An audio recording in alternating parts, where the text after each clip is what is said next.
Kai sambutannya sangat menggalakkan. PPV yang dibuka benar-benar membantu memudahkan golongan asnaf tanpa mengira latar belakang kaum maupun agama. Wartawan Jakim Syafiq Ahmad Saad yang meninjau proses vaksinasi di PPV Taman Maluri ada laporannya.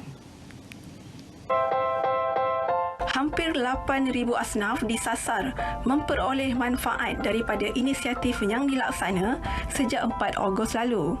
Keutamaan diberi kepada asnaf uzur dan golongan OKU, khususnya penerima bantuan Baitul Mal Mawib yang belum menerima tarikh janji temu vaksinasi dalam MySejahtera.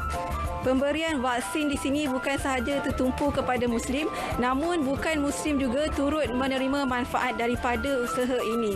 Selain pusat vaksin di sini, terdapat 3 lagi pusat yang dikendalikan oleh Mawib bagi golongan asnaf. Ya, kita galakkan kepada semua warga negara juga bukan warga negara. Cuma kita berikan prioriti di waktu pagi kepada yang berdaftar di kalangan asnaf di dalam senarai kita, mereka yang menjadi penerima bantuan bulanan kita galakkan mereka untuk datang waktu pagi. Waktu petang walk-in per semua rakyat Malaysia ataupun yang bukan rakyat Malaysia yang memerlukan bantuan secara walk-in. Ya, kita alu-alukan. PPV bergerak ini turut dibuka di Dewan Serbaguna Bandar Tun Razak, Dewan Serbaguna Air Panas Setiawangsa, Dewan Serbaguna Taman Maluri dan Pusat Komuniti Sri Petaling. Ia beroperasi dari pukul 9 pagi hingga 6 petang dengan sasaran 600 dos sehari. Pelaksanaannya dijayakan bersama Kementerian Wilayah Persekutuan, Jabatan Kesihatan Negeri Wilayah Persekutuan dan Dewan Bandaraya Kuala Lumpur. Alhamdulillah, memang sangat-sangat bagus this program, okey. Sebabnya kita di saat sekarang ni kita kena membantu antara satu sama lain, tak kira golongan atas ke ataupun bawahan. Yeah. So it's a very good initiative program. Actually, it's worthy kerana I understand this is only for Malays and then they open for other religion.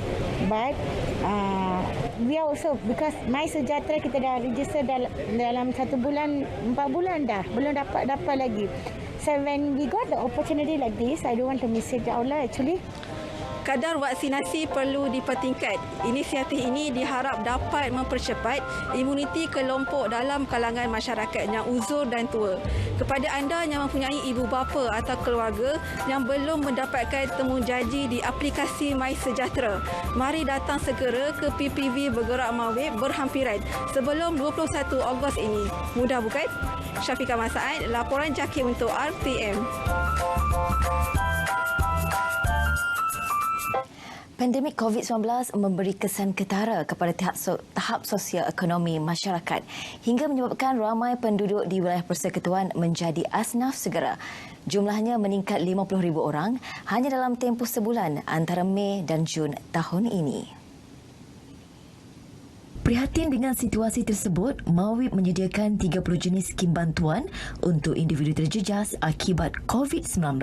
Mawib telah pun meluluskan sebanyak 1.2 juta ringgit Malaysia untuk kita bantu seramai 2,400 orang pengusaha dan pekerja-pekerja kantin sekolah ni yang tak dapat nak beroperasi. Dan Mawib juga telah meluluskan sebanyak 400,000 ringgit Malaysia untuk bantu ramai 800 orang pemandu bas sekolah, pemandu van sekolah yang memang tak dapat beroperasi. Dan Mawib juga telah meluluskan sebanyak 1 juta ringgit Malaysia untuk membantu pengawal-pengawal keselamatan ini seramai 2,000 orang. 9 juta ringgit turut disediakan bagi membantu 5,000 anak asnaf membeli gadget dan melanggan internet selama setahun. Ia bagi memudahkan mereka mengikut sesi PDPR.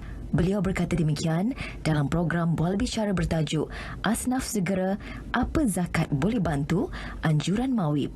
Dalam pada itu, meski pendapatan sebilangan masyarakat terjejas akibat pandemik, jumlah kutipan zakat di wilayah persekutuan meningkat tahun ini berbanding 2020.